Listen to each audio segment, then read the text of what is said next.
Right now, you know you're reading this. You're aware that you're aware. That sounds obvious. It isn't. Because somewhere in the vast stretch of human history, there was a version of you that didn't have this. A brain, a body, a set of eyes scanning the world. But no one home behind them. No inner voice. No sense of self looking back at itself. And the strange part is this. Scientists can almost point to when that changed. Not the exact day, not the exact person, but close enough that it should unsettle you. Let's go back further than you think. Your brain, in its current physical form, has existed for roughly 300,000 years. Same size, same folds, same wiring, more or less. Homo sapiens looked like you look now, long before anyone would call them conscious in the way you understand the word. So what took so long? For decades, anthropologists assumed consciousness came bundled with the brain. Bigger brain, more awareness, simple as that. But the fossil record tells a stranger story. For nearly 200,000 years, humans with fully modern brains left behind almost nothing. No art, no symbols, no evidence of an inner world, just tools, just survival, just bodies moving through time, leaving no trace of what, if anything, was happening inside them. Then something shifts. Around 100,000 years ago, in a cave on the southern coast of South Africa, something changes. Archaeologist Christopher Henshelwood spent years excavating a site called Blombos Cave, and what he found there rewrote the timeline. Pieces of ochre, a reddish pigment, engraved with deliberate cross-hatched patterns. Not by accident, not from where. Carved on purpose by someone for some reason that had nothing to do with survival. Sit with that for a second.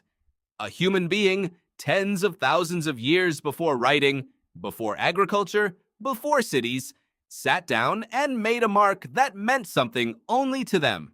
That's not tool use. That's not instinct. That's a mind referring to itself. A mind saying, I want to leave something behind that represents an idea. Some researchers call this the beginning of symbolic thought. Others call it the first real evidence of a self. Because to make a symbol, you need something no other animal on Earth reliably has. You need to imagine something that isn't in front of you and believe other minds can imagine it too. That's not just awareness. That's awareness of awareness. But here's where it gets stranger, and this is the part most people never hear. In 1976, a psychologist named Julian Jaynes published one of the most controversial ideas in the history of cognitive science. He argued that even after symbolic thought emerged, humans still weren't conscious the way you are now. Not fully. He pointed to ancient texts, some only 3,000 years old, and noticed something odd. The characters in them rarely reflected. They didn't agonize over decisions the way modern people do.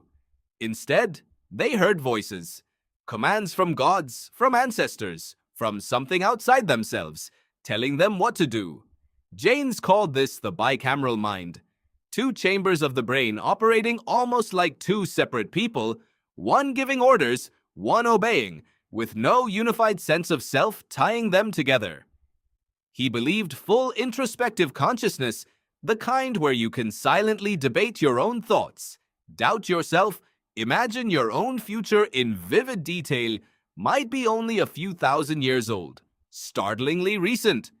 Most scientists today reject the strongest version of this theory. It's nearly impossible to prove what ancient people experienced internally. But even his harshest critics admit something unsettling. The way humans describe their own minds has changed dramatically over recorded history. Ancient texts talk about the self differently than modern ones do. Something evolved. The question is just how much and how fast. So which is it? 100,000 years ago in a cave in South Africa? Or 3,000 years ago in the shifting language of ancient texts? The honest answer is that both are probably right, just measuring different things. Paleoanthropologist Ian Tattersall has spent decades studying this exact puzzle, and his view offers a bridge between the two extremes. He argues that anatomical modern humans existed long before behaviorally modern humans did. In other words, The hardware was ready far earlier than the software. Your brain could run consciousness the way an old computer could technically run new software. But something else had to trigger it. Something had to flip the switch. Many researchers now believe that switch was language. Not just grunts and warnings, but full symbolic language, capable of describing things that don't exist, events that haven't happened, and feelings that can't be seen. Cognitive scientist Merlin Donald proposed that this kind of symbolic culture didn't just let humans communicate better. It fundamentally rewired how the mind experienced itself. Once you can tell yourself a story about who you are, you become someone who has a story, someone with an inner narrator, someone who exists not just in the moment, but across time, remembering a past self and imagining a future one. That narrator is what you experience right now, reading these words. That voice in your head that never stops talking, that comments on your day, replays conversations, worries about tomorrow. It feels like it's always been there. It feels like it must be there. But if these researchers are right, that voice had a beginning. It emerged slowly, unevenly, possibly starting with a single engraved piece of ochre in a cave, sharpened over tens of thousands of years, and only fully crystallizing into something like modern self-reflection a few thousand years ago. Which means somewhere in your ancestry, there was a person with your exact brain, your exact biological wiring, who looked at the horizon and felt something.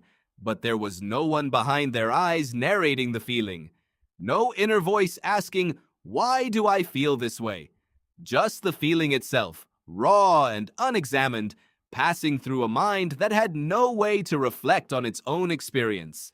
And here's the part that should genuinely unsettle you. If consciousness built up gradually, layer by layer, symbol by symbol, story by story, then it isn't fixed. It isn't finished. The inner voice you have now, the one narrating your life as you read this sentence, is likely different from the one your ancestors had even a few thousand years ago. Which means it's probably still changing, still being shaped by language, by culture, by every story you tell yourself about who you are. You are not just living inside your consciousness, you are one of the more recent drafts of it. So tonight, when that inner voice starts talking again, when it replays something you said, or worries about tomorrow, or quietly narrates your own life back to you, remember what you're actually listening to. Not some ancient, unchanging feature of being human. A relatively new invention, built slowly, out of symbols and stories, by people who spent 100,000 years learning how to hear themselves think. Right now, you know you're reading this, and now you know how strange and how recent that simple fact really is.